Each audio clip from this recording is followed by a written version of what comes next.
Hello everybody, this is Jacob Nally with the Graphite Lab. In today's video, I'm going to show you how to create an adjustment invoice on an invoice inside of ServiceTitan.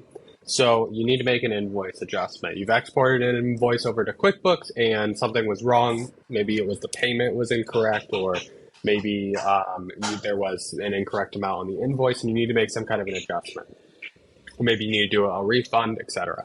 So what we're going to do is we're going to create an adjustment invoice. Go to the invoice in question, go to add an adjustment invoice, click OK. It is going to create an adjustment invoice. We're going to just issue a refund here, just to correct a payment. Maybe you accidentally put an extra zero. Maybe you accidentally you wrote that it was a $200 cash payment, and maybe it was only a $100 cash payment. So what we're going to do is add a payment. And what we're going to do is add it for the opposite amount to the amount that we want to remove. We're going to go ahead and click refund, pay it on here, and then we're going to click save.